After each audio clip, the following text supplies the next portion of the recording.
GM, welcome to another episode of Web3 Academy, your trusted source for useful and legitimate Web3 information so you don't fall behind the internet revolution. I'm Jay Bird, joined by my co-host Kyle Reedhead, and we believe that Web3 is going to change the world. That's why we're here to guide the world's top talent down the rabbit hole as you participate, contribute, and capitalize on the opportunity. And this is episode 2 of the Wallet series, 2 of 4 of the Wallet series. If you have not listened to the first one with Ledger, highly recommend you do that. That came out last Monday. This has just been a great series so far. And what was interesting about this episode, Jay, is this was Brave. Brave is actually a company that did something else before a wallet, right? Their Brave browser, which is becoming pretty big in the space. I think he said there was around 60 million users use this browser. And so Brave has its own business. And what I find is a theme of what we're talking about here in wallets, and was brought up a little bit with Ledger, is that applications or use cases on the internet are going to want their own native wallets because it creates better experiences for those applications. And that's exactly what the journey here was with Brave. They already had a business and that business is doing well.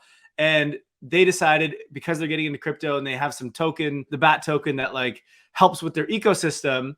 But they said, hey, if we want to make this experience even better, the way we're going to do that is by having a native wallet. And that's one of the reasons why this was born. And I think that's just a really cool concept that I grasped from this conversation, was just kind of like the need for it and how I think many applications are going to end up doing this because it just makes it better. So that was my like big takeaway, I think, from this conversation.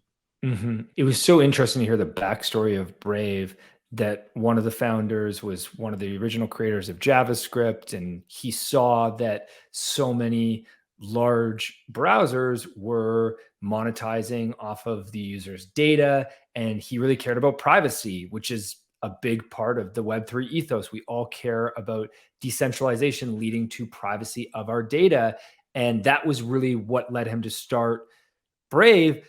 And then fast forward, he saw the issues happening with Web3 wallets around security. And so security became such a big issue. And he was like, oh, wow, if we create a Brave wallet directly in the browser where we already control the full UX and control the data, then we can have a more secure experience too. So yeah, really fascinating to hear the story of how it led to the creation of Brave, but then also where does that go in the future and where do wallets lead to? We'll touch on that towards the end of this episode. Really interesting. And I think the other takeaway that I had, it was kind of near the end of the episode, was the risks associated to wallets, right? We got to think of like the tech risk, right? And we think about it a lot with like apps in the App Store, and they have to listen to what Apple says. And one of the things I learned here was like, well, browser extensions have to listen to what Google says, right? And so if you just own the browser, then you don't have to worry about it anymore. So it actually takes away a bit of risk. So it's better for the users in terms of experience. It's also better for the company in terms of Brave. So that was a kind of eye-opening thing as well, which I thought was quite interesting. Yeah, so on today's episode, we have Carlos Acevedo, who's joining us from the Brave team. He's one of their leaders on the business development side. Carlos has also been working as an innovator in the Web3 space since early crypto days. He's had work featured in many publications, including the Washington Post and the New Yorker. So he's widely recognized as a thought leader in the space, having come from really the software background initially, and now leading into the business development and the growth side. So a really broad perspective that he brings to today's show. But before we jump into today's episode, all about Brave and Brave Wallet, take a minute to hear from our sponsor. The future of social media is here, and that future lives in Web3 on top of Lens Protocol. Web2 social platforms are broken and ripe for disruption. You see, the epicenter of social media is the creators, and yet they are the most neglected. Web2 platforms like Facebook, TikTok, and Instagram are all essentially robbing creators of their worth. Creators are a new type of entrepreneur, forming new types of businesses. Yet with Web2 platforms, creators don't own their content or their profiles, and that's their product and business. Instead, they are tied to the platforms they choose to create on. Well, just like how crypto is freeing us from banks, Web3 is freeing us from these centralized platforms. On Lens Protocol, creators own their content, own their profile, and even their social graph and followers in the form of NFTs. This allows you to move freely from one social application to another with your content, profile, and followers moving along with you. Lens Protocol enables self-sovereignty for your social graph and interoperability across the internet. At Web3 Academy, we believe this is the future of social, and that's why we've partnered with Lens to ensure that the path of social media is heading in the right direction. Visit lens.xyz to learn more today. Shared ownership is revolutionizing the way we think of digital ownership. Did you know that you can benefit from the utility of a Bored Ape Yacht Club, CryptoPunk, or a Zuki without actually spending tens of thousands of dollars to buy it? How? By buying an access key to the asset. You see, with Segment, you can now buy and hold parts of an expensive NFT and share in its ownership and utility, like airdrops or exclusive access. As an owner of a high-profile NFT, you can distribute ownership with access keys and create liquidity for yourself. It's a win-win situation. Plus, the ownership and transfer of these keys are managed on-chain, which ensures transparency and security. And we want the Web3 Academy community to be on the forefront of this new wave of NFT utility, which is why we partner with Segment, a non-custodial NFT platform set to launch in Q3 of this year. Segment aims to allow users to easily create access keys and share ownership of NFTs with other friends and community members. The team is going through their beta release soon and has opened up their waitlist for Web3 Academy listeners. If you want to stay on the forefront of Web3, sign up for Segment's waitlist today with the link in the show notes below. Shared ownership is a game changer, and we want you to be there first. Acevedo, Carlos, welcome to the show. Pleasure to be here. Thanks a lot. Super excited to dive into Brave, but really a focus on Brave Wallet today as part of our wallet series. But before we jump in there, you've got a pretty funny rabbit hole story of how you first got into crypto. Take us back to, I believe you said it was 2014 when you first got into the space and that all happened. I got into the space first with Dogecoin. If you've been in the space long enough, this is before Dogecoin was a thing. Like a real thing where people were like making millions on it. It was a fork of Bitcoin that was made as a joke. You know, I was a teacher at the time in New York City, and I was in there and I was playing on Reddit. You know, I had I was mining on my MacBook Pro, and I was tipping on Reddit and like having fun. And, you know, we organized to donate to the Jamaican bobsled team. It was hilarious. We're all making jokes. And I remember at that point, people were like, imagine if this gets to 1 cent. Imagine this gets to 1 cent. And, you know, at that point, it was such a joke that no one gave it any serious thought. And a couple of things occurred there. With Dogecoin, I learned a couple of things. The first most important thing is no matter the chain or the wallet or anything else, like the same organizational principles kind of apply, right? So with Dogecoin, I had to secure a recovery phrase. I had to sync my node and to understand where the blocks were and like where the transition was. Like I had to understand a bunch of stuff that actually helped me later when I got introduced to Ethereum. I had Bitcoin back then, but like very little. And I always like to say that if I had had a lot of Bitcoin, I'd be that guy who lost his private key and, you know, the pizza guy or the guy who lost it in a dump, whatever. My big loss is that in 2016, when I, you know, found more respectable crypto, I sold all of my Dogecoin, which was quite a bit, for ETH and Bitcoin because I thought it was more serious. And that was the biggest mistake of my life financially, I think. I think it's safe to say. I mean, it couldn't have been that bad. It was pretty bad. It's true. You still got Bitcoin and ETH early on. Obviously, you didn't get the rise of Dogecoin, but well, let's go back to where this was, right? I mean, 2017, you know, that was during the prior bull market, and Bitcoin went up to 20K before it precipitously dropped 90%. ETH went up to 1,400 before it dropped. And it was all amongst that time. So like right now, where's ETH? ETH is at around 1,500, right? This is, true. You know, after 2018. So this is, you know, so still a sunken cost. At this point, I have no other choice. But no, this is, as far as I'm concerned, it was the price of admission. I mean, this is the education aspect, and it's really important. Even, you know, messing with any of these wallets, anything that you guys are doing, it's applicable across the space. And so people get very overwhelmed with crypto, but it really boils down to kind of the same ideas of just keeping possession and managing private keys. Okay, so this is a great lead into talking about wallets. And I know that you have taught a Wallet 101 course. Give us the Cole's notes of that course. We went through a number of wallets. There were about 5 and types of wallets, not specific brands, but types of wallets that we've organized on a scale from convenience to security. You know, it's really applicable. Like you guys would be talking to other projects and you can apply that scale to all of them. At the most convenient, you have exchanges, which I count as a wallet, which really drives home the idea of not your keys, not your coin. Because what happened, right? Mt. Gox was the first one where people really understood, wait a minute, I don't own anything if I don't control the private key, because the blockchain doesn't care who technically owns it. The blockchain only knows that, okay, this amount of Bitcoin or other crypto is associated with these private keys. right? So very early on, I learned that if I were to, let's say, purchase crypto on Coinbase or Gemini, I'm in New York, so my choices are limited. If I were to hold that Bitcoin or crypto on those exchanges, I am running the risk that I could lose it. Because if something happens, as it did to Celsius, for example, or with Gemini Earn, you have an IOU. You don't own that, right? Whereas I keep the vast majority of my crypto off of exchanges, which is what people should ultimately do, because part of the ethos behind this whole thing is the idea of self-sovereignty. And so taking that responsibility for your crypto is something that should be done, is not always done, right? Let's say I want to stake my ETH with Lido, and I say, okay, I'll stake with Lido, or I want to go into Aave and take out a loan.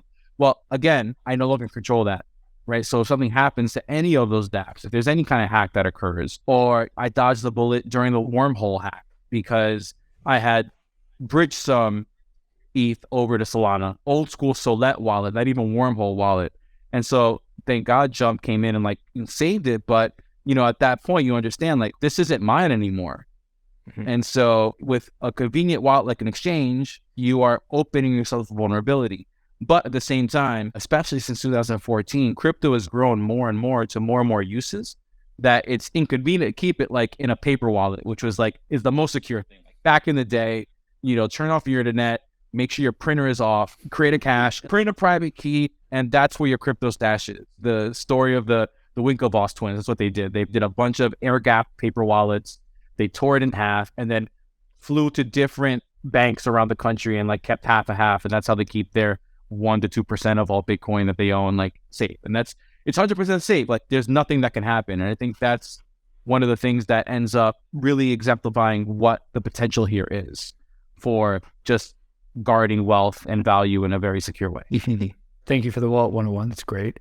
Let's jump from there into the story of Brave and lead from the story of Brave into the story of Brave Wallet. So maybe if you want, go back to the beginning of Brave, but let's move to Brave Wallet. I wasn't around for the beginning of Brave. My now colleagues, one of my close colleagues, Luke Mulks, was around, and also our CBO, Brian Brown, and Brendan Ike, obviously, Brendan, and Brian Bondi, who was our CTO and co-founder. So Brendan Ike, he's the creator of JavaScript. In reading his story is very interesting because you get the sense that during the time when JavaScript was created and Web 1 and Web 2 were coming into play, they didn't predict how it would be utilized to extract value from users by using cookies and using pixels and really allowing people to be tracked around the internet. And then so Brendan Ike got together with Brian Bondi and they created Brave as a concept where it is a privacy by default, right? Your browser is really the beginning of your entry into utilizing the web. And so rather than have it to kind of depend on expertise to install extensions with like ad blockers or anything else,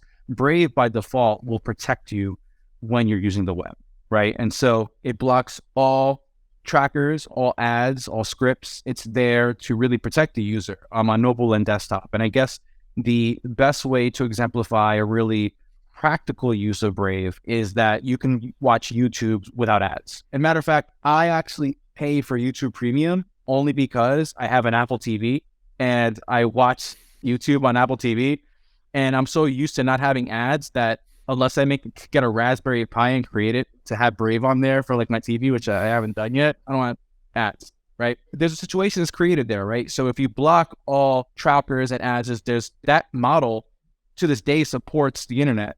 I mean, that supports paying for a lot of what we take advantage of for a very low cost or for free. Right? This is where crypto comes in, where, Brave created Brave Rewards with our basic attention token. First, we used Bitcoin, but fees became untenable very quickly. An ERC20 token came up as an opportunity. And so Brave did a token sale in 2017, raised 30 some odd $1 million in 30 seconds, a basic attention token. What's the point of doing that? And it was one of the larger ones, and they really did it right. And I watched too. I tried to participate. This prior to me being at Brave. I tried to participate in the token sale. I was unable to. I know a lot of people that did. And one of the reasons why it's such a steadfast product is because that has a very special place in the ecosystem of ad tech, right? Because the guiding light of Brave, I like to say, this is not an official stance, but it's like user first. Like everything really comes from the user. So, we take the user into account by privacy, and then with Brave Rewards, which is our ad ecosystem, users opt into it, right? So users get to choose whether or not to see ads. If you don't want to, that's fine. We want to create an experience that does. We hope that you choose to, because then if you view privacy preserving ads, you earn basically the token. And you're able to utilize that BAT for different things around the web. Hopefully to tip your favorite content creators and publishers. This is kind of a way for us to create a revenue stream for content creators and link them with their audiences so that quality content creators can earn a living by getting content to their users and users then tipping them as an appreciation, right? And so it's kind of elegant in the sense that crypto at its core is peer-to-peer, right? And so what Brave did is take that one step further in taking, there would be the advertiser, the publisher, and the user. And then all in here would be all of these middlemen that would extract data. And this is where, the Goliaths of tech would come from. Brave cuts all that out, and it attempts to use this crypto and Web3 to create a direct relationship between the user, the content creator, and the publisher. I was just going to say, and then, so did the wallet, I don't know when the wallet was actually launched, but did that come out of necessity because you had this token? Well, everyone's using it. Yeah. So they probably would have needed to use a different wallet at that time. You're like, hey, let's make this UX better and we'll just have our own, or? Yes and no. Within the Brave ecosystem, where we're doing a recent change now it's called Rewards 2.5, where you could literally download Brave and then activate Brave Rewards and then utilize that within the Brave ecosystem using virtual BAT. And so what you're able to do is tip your favorite content creators and publishers. You can tip on Twitter, GitHub. You can hold it. You can do what you want. But we are a US-based company, and the minute you try to either withdraw that BAT to a self-custody wallet or to put it into an exchange, we have partners, two of which are Uphold and Gemini, that you have to go through AML KYC to do so. And so there was always a bit of rancor amongst some people that say, well, Brave is supposed to be crypto, but you guys think we don't make you do AML KYC, but we are a company and we have to follow laws and regulations. And so to utilize this and to participate here, if you want to take it out to self-custody wallet, unfortunately, you have to go through that process. And that's something that is a reality of the world we live in, especially given today's climate around crypto. So the wallet itself became one where Andreas Antonopoulos, which if your audience is new to Web3 and crypto, Andreas is the premier Bitcoin and when I say Bitcoin educator, that's really mainly what he wrote Mastering Bitcoin, but he also wrote Mastering Ethereum and also Mastering Lightning Network, along with some collaborators. But he also wrote a 3-volume series that is actually a transcript of his YouTube talks called Internet of Money, and he has volume 1 through 3. If there was any teacher or book that really opened my mind to the possibilities of what this all creating, this is what literally changed the trajectory of my life. I've heard really good things from a lot of people from this. Yeah, it really does. And so to bring wallets into it, Andreas in one of his talks, and I used to be an English teacher. What he said really kind of hit home. He said, a wallet is a terrible metaphor. A wallet isn't a wallet. A wallet is a keychain. We use the term wallet because it's more convenient, it's apt, people can quickly understand it. But in reality, nothing's kept in a wallet, right? Your Bitcoin isn't there. Private keys are there. It's a keychain, but you're not going to say keychains, right? That's confusing. What we found at Brave, well, two things. One, we have a very high standing in the Web3 world. When I was on the sales side, many of our advertisers were in crypto. Our users, based upon self-reported survey data, is very crypto native.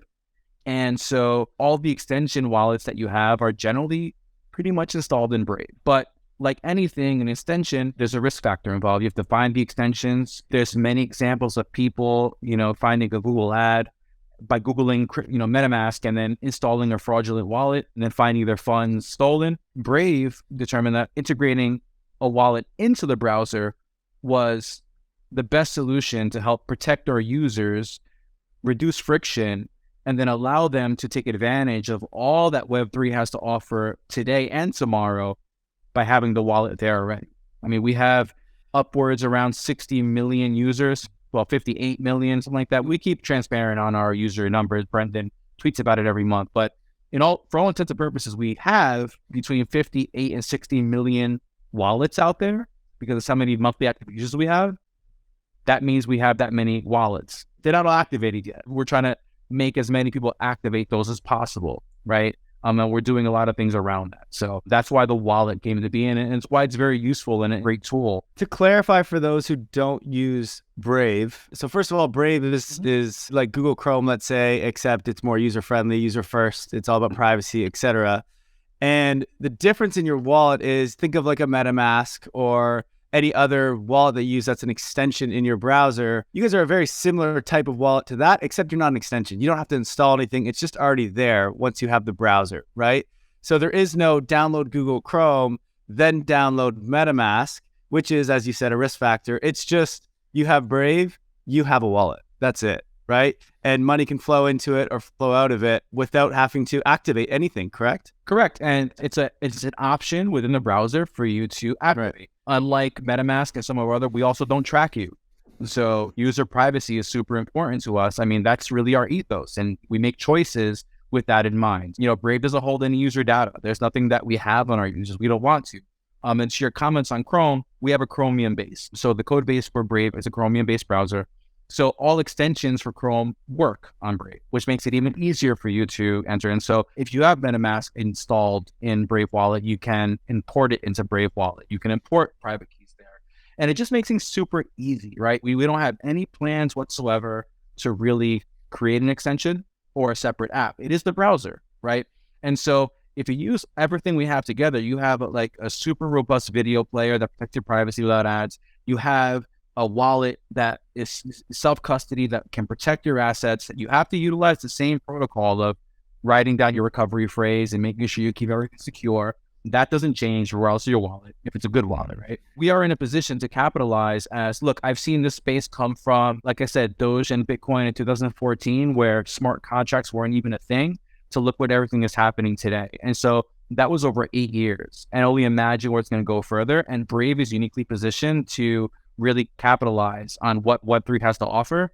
And one thing that is part of my position on Brave's team is to help to create and implement different features and chains and things like that, so that users can then choose if they want to, you know, mint an NFT on Solana, or if they want to take a loan out on Aave, or if they want to post on Lens on Polygon, or if they want to, you know, utilize Filecoin. We're working on integrating UTXOs. Right. And that opens up a huge possibility for Bitcoin, the forks. Right. So these are things that you're going to have a one-stop shop for all of Web3. So Brave is doing something that Jay and I always talk about, and the Bankless guys have talked about this a lot in terms of DeFi with the DeFi mullet. We also say there's the Web3 mullet, right? Where like you can start to interact with dApps and use NFTs and use all this stuff, but you don't have to like know that you're even interacting with the blockchain, right? You don't have to go and get your MetaMask wallet and all this kind of stuff and sign these transactions, et cetera. Like eventually that all goes away. I think gas fees, all that goes away because the app layer pays for it or whoever. But even now, I mean, it's pretty interesting that Brave, you don't need to get your browser extension your wallet extension. It's just already there. And then you're already cross-platform, so cross-blockchain, like you said, Filecoin, Ethereum, Polygon, and others. How does this change the UX when I'm using it? So let's say I'm going to any of these dApps. Do I still have to like connect a wallet, sign transactions, or does it eventually, maybe it already does it eventually kind of like get rid of a lot of that because it's more of a native experience? How does that work, or how is that different with MetaMask? It still functions like a wallet. And so one of my efforts during the last 6 months, I'd say, we ran a very successful wallet partner program, which was adding Brave Wallet as a connection option on different apps. We ran a blog post every month on it. We have, I think, north of 80 partners. It's still growing.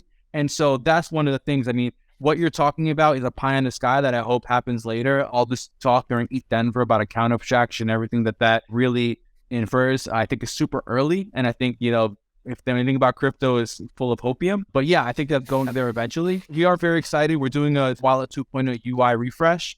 But like all of these things are like, Brave has a super attentive staff that is really aware of progress and developments in the space.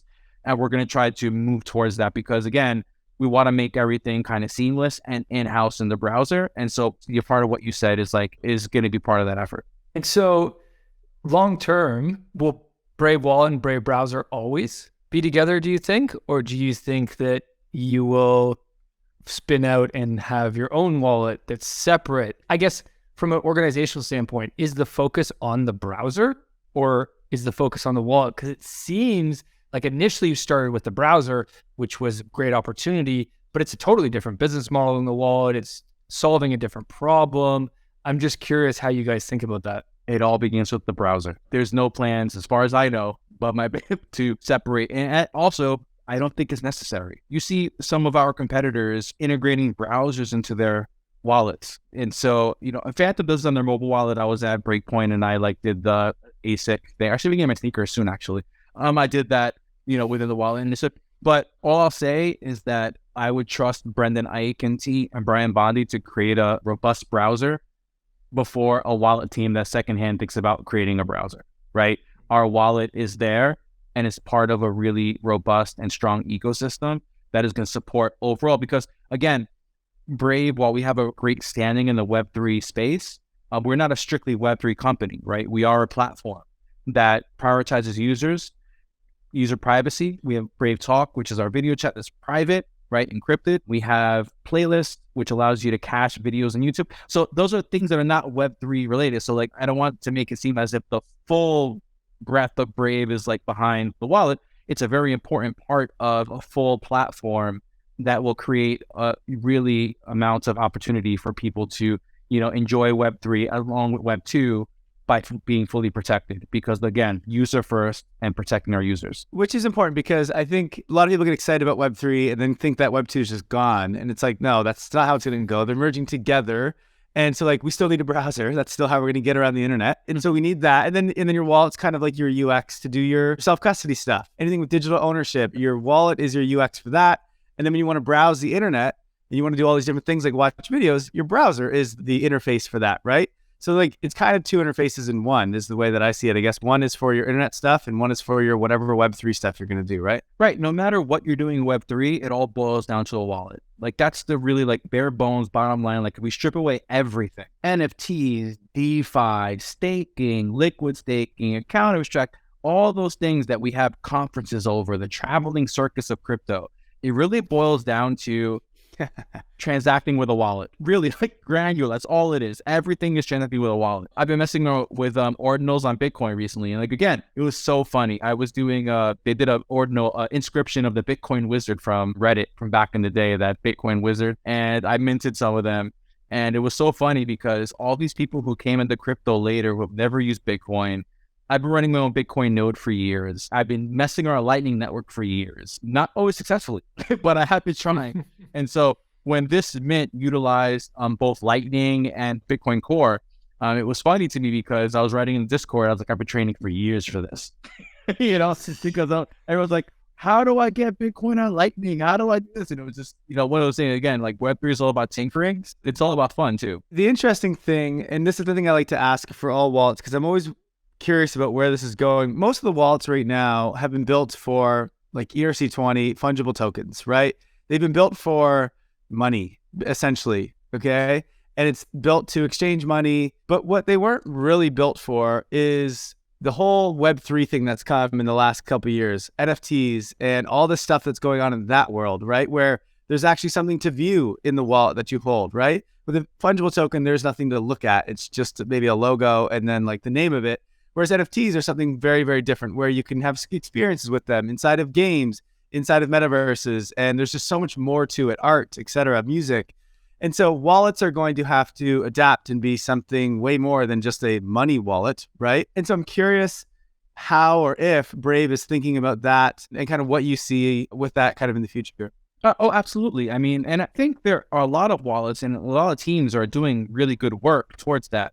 For example, our wallet is multi-chain, right? So we have ETH mainnet, we have a collection of preloaded EVM chains, Optimism, Polygon, or whatever. And then we also have Solana, full dApp support, and we have Filecoin. We have Aurora, which is Near's EVM built in as well. And so off the top of my head for NFTs, right? So even if Vitalik never predicted NFTs, but we have a multi-chain gallery we're working on, right? So I have NFTs on Solana, I have NFTs on ETH, I have NFTs on Polygon. It's really cool to be able to see that all in one spot. And again, so all these experiences you're talking about, how are you going to get there? Utilizing a browser. And so then a Brave wallet is there, the foundation is there to utilize this. It's kind of like these developments are going to happen, and to bring back this ordinals, there's a large, maybe it's a cohort of the Bitcoin community that is against this, right? But I fall on the side of the block space is available. If Bitcoin is truly permissionless, then it doesn't matter what you think. If we can do it, it'll be done, and it's being done, right? And to try to censor it anyway, kind of, from my opinion, goes against the full ethos of it, right? So I think things that progressing like ordinals is really exciting. And I think, Kyle, bringing back to what you're saying, we don't know what's going to develop later, but I think wallets are going to be there to iterate with that. Because, wallets, again, didn't have an NFT gallery. Now it's coming really expected. You want to have an NFT gallery, not just connect to OpenSea to see what you have. You want to utilize a gallery. So I think, and Brave is amongst this. That's why we're doing a UX overhaul, like Wallet 2.0 coming up. We want to make it more user-friendly, more attractive, more that you don't really think about it too much. Other wallets as well are going to be there. The ones that are going to survive are going to be able to iterate and to create and take advantage of the development that's happening in Web3 independent of wallets. So you talked about the version 2 that you guys are working on. What else is within that? What other features are you guys working on? What else is on the roadmap right now? Anything else you can share with us? Well, I can't really share it too much. Right now, working on chain integrations. I would love to have as many chains as possible available on Brave Wallet. And there's a reason why. I'm not a maximalist. I think that Brave is really positioned themselves and have stated that we're chain agnostic. We have market data in there from CoinGecko. We have that's powered by 0x for Ethereum. And we also have Jupiter for Solana. We have ENS support, Solana name service, stoppable domain. There's a lot of stuff that's all kind of like coming in. You could also utilize your Trezor or your Ledger, right? So all of these features are going to be continually looked at as like what's important for users. But I think right now we're really focusing on improving that UI UX experience and then also giving more robust features to our user base. Now, one thing about Brave Wallet, which is like a double-edged sword, is that given that's in the code base of the browser itself, some of these features cannot come as nimbly as other because we take such detail and care with user privacy and security that literally every update has to go through the same process that we do for updating the browser, right? And so they move a bit slower because we're really careful to make sure that nothing that we integrate and nothing we do in the wallet puts our users at risk of any kind of privacy violation or data. When the wallet is in the browser, is there anything that this does to help with, I guess, I don't want to call it security, but helping the users prevent them from like getting phished and all that kind of stuff? Like right now is a big problem in this space, right? New users come in, they get a wallet, they can't read what the transaction is, they don't really know what they're doing, or they click on these bad links and like their seed phrase is gone or everything in their wallet is gone. I'm just curious, like, is there any difference in the terms of what your wallet is capable of because it's native to the browser? Is there any benefit there, advantage or disadvantage maybe, I'm not sure. Or like, how are you guys thinking about improving that? Because obviously the wallet is the UX for that. So it's kind of on you guys to like help the users there. Yeah, absolutely. I mean, at the current moment with the wallet, it's just like any other wallet in terms of a user has to understand. Now you can revoke permissions for different smart contracts. You can revoke different things you've connected to. Yeah, what I can say is that, especially after ETH Denver, but I know for a fact there are many, many, many different projects coming up to address that specific problem. And I think within the next year, you'll see development in the space as a whole to kind of help users and guide them towards rather interacting with a malicious site or interacting with a malicious app or something that'll help protect users. So I think that's coming very quickly, and not just in Brave Wallet, but across the board, because I can think of maybe 3 or 4 projects off the top of my head that are now trying to integrate that with wallets. Could somebody use a different wallet within Brave browser? You can install an extension, yeah. I mean, I have different wallets installed on my Brave browser. I need to. It's part of my job to look at what the competition is doing. I utilized MetaMask in the past. I use Phantom. Phantom's a great product as well. I have nothing but respect for that team. What they did was really great, and I like the UI UX, but they're not a browser, right? There's that another level. So yeah, look, again, Brave, user choice, right? If a user wants to install and utilize another wallet, it's on us to create the best experience, the most user-friendly experience, and most secure experience for our users in the hope that they recognize that and utilize our wallet above others. Does the browser have the ability to like block extensions if they wanted to? Like, could you guys, or could any browser, for example, even Google, just go, okay, we're not going to allow MetaMask, we're not going to allow this. And I'm not saying you guys would ever do anything like this. I'm just curious if it's possible. In crypto, you always want to know, like, is it verifiable or do I have to trust? And so like, that would put you guys at advantage if it was true, but I'm just curious, do wallets have to trust the browsers, or what's that power like there? So I think that's in the policy of the Chrome extension store. I don't think we have any, maybe this possibility, but I'm pretty confident that even if we have the opportunity to do that, we would not. Again, that goes against our ethos of user first, right? So If there is a better product that a user is comfortable with, we want to make sure they use that and utilize Brave and are protected. And so again, it's on us to create the best experience for users to recognize that I should use this wallet because I'm more secure. And I know you guys would do that. Trust me. I just mean, but Google could if they wanted to, right? I think it's under the purview of the Chrome store, the extension store, right? I don't know the answer to that question, but Chromium-based browsers, so you can go to the Google Chrome store and install any extension or plugin you want. I mean, Brave, again, it's open source. We're open. You know, like we want to make sure that people can verify things. And the last thing we want to do is block. We're not trying to put a tariff on or to, protect our country from invading, better products. This is not Ford with the Japanese cars in the 80s. It makes me think about Apple right now blocking Uniswap's mobile app, right? That's different. Google do the same thing. I mean, I guess they could. Would they? Right. I mean, should they? No, definitely not. Apple's a different beast, right? They make their money from hardware. They don't make their money off of selling user data. I mean, they're not as great as they say, but they are definitely more private and they've made moves to protect their users. I'm an Apple fan and user, have been for years. I have too many Apple products. My wife bothers me all the time about it, but I do love it and it works. But again, convenience. There's a cost to that. Right? So it's like the bit license here in New York. I couldn't use FTX. I was mad about it. Maybe they were right. I don't but not your keys, not your coin. So I would have not kept anything on there that I was able to lose anyway. That's it. But that's just me because, if you're deep into crypto, you understand that. So you were just at ETH Denver, or I don't know if you were there, or you said your team was there. A lot of the buzz coming out of there is around account abstraction right now. Curious if you guys are thinking at all about that or how you see that changing the future of wallets. We're definitely thinking about it. I don't think anybody who is in the space is not thinking about it. Implementation of it is a different beast altogether. I mean, look, it was announced. There's a lot of things to do before the rubber hits the road on all of that. And what I can say is that I think that whatever choices benefit our users in terms of functionalities within the wallet that comes from account extraction, I think it's safe to say that we will definitely consider how we can leverage that within Brave Wallet. But nothing tangible for mine on that. I think it's super early, man. For those users who maybe haven't heard of account abstraction yet, or those who are probably have heard of it but are still confused by it, can you give an explanation or a definition of what it is and what it enables? It's almost a smart contract wallet that allows you to kind of bundle transactions all in one. You just don't have each of the steps where you have to continually approve transactions. It could address the need for seed phrases and private keys. There's a bunch of stuff in there that would help you to really make wallets more user-friendly in terms of recovery, in terms of usage, but again, super early, right? These are things that are going to take time to implement and kind of come about. When you look down the road, one thing we're seeing a lot is, and we've had a few guests on the podcast to talk about identity, and they all seem to be developing their own wallets in a way to manage identity. And it brings up the question for me of, is there going to be one wallet that holds our driver's license and our passport and more of our identity thing, and then another one that holds crypto and then it holds NFTs and holds everything? Or do you think there's going to be a different wallet for different use cases? If you were to project out, how do you see it? I think that's the wrong way to think about it, really, because when we're talking about identity, we're talking about, what are we holding an NFT that demonstrates our identity? And if that's the case, is it the wallet or the NFT? And if it's the NFT, what happens if you lose access to that NFT, right?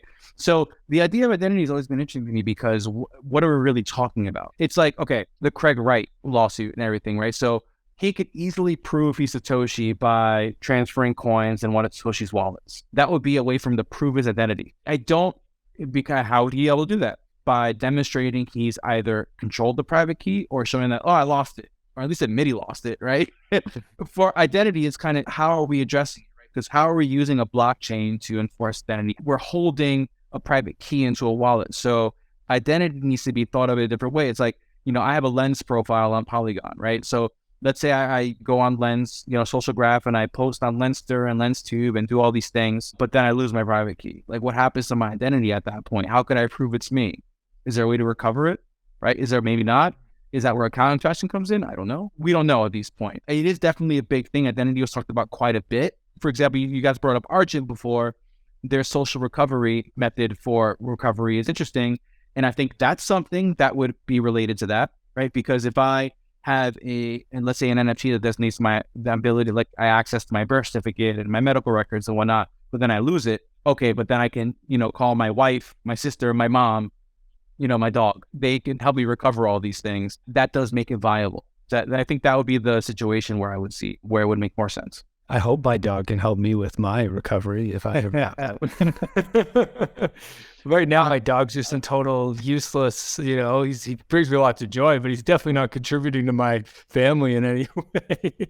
We got a new puppy, man. You're gonna tell me that? Oh, no way! I also have a new puppy, so we can connect after this and tell puppy stories. Oh man, I think announcements like account abstraction, everything that's happening. We're moving down the path to making Web3 accessible for everyone. Right? There was that account abstraction and onboard the next billion users was like the two slogans of Ethan.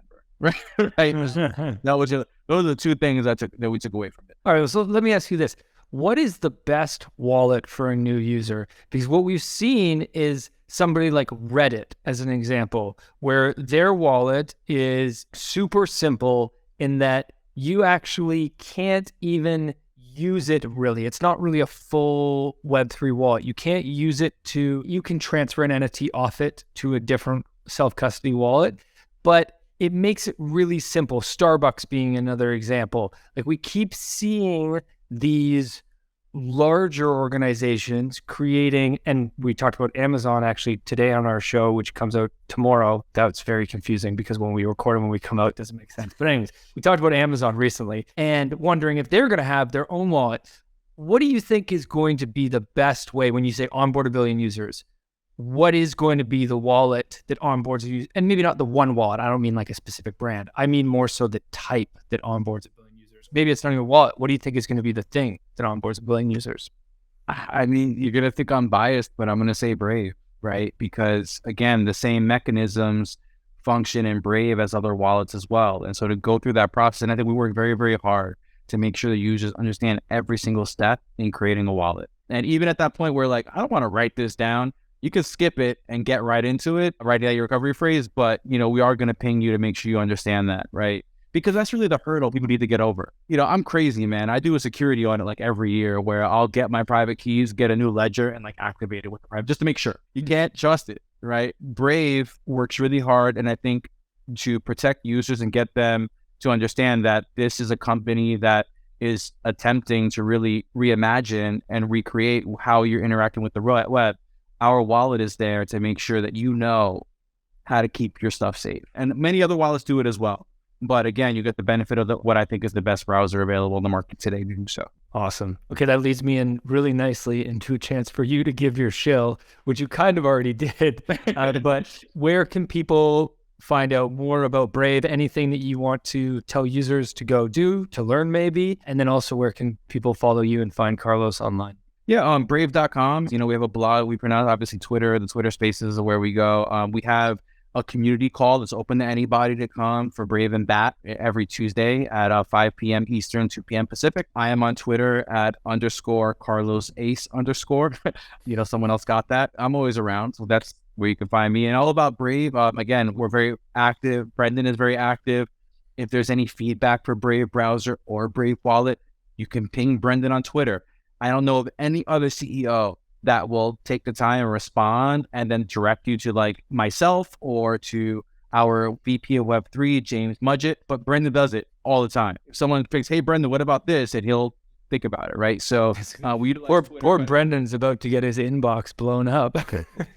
He says it in every interview and we say it. It's the same thing. People tag him all the time. Trust me, it's par for the course. It may not be immediate, but again, if something is in good faith and like a good faith criticism or ask for a feature, he will make his attempt to it. And I think that comes out of this idea. I think while he was at Netscape, they made all the engineers work customer service for a little bit just to kind of like get. And I always like that, right? It's kind of like you really get to be in front of the users and really listen to how your product is functioning and how you can improve it. I love it. Okay, we're going to do a bit of a speed round just before we wrap up here. Sure. Personal questions.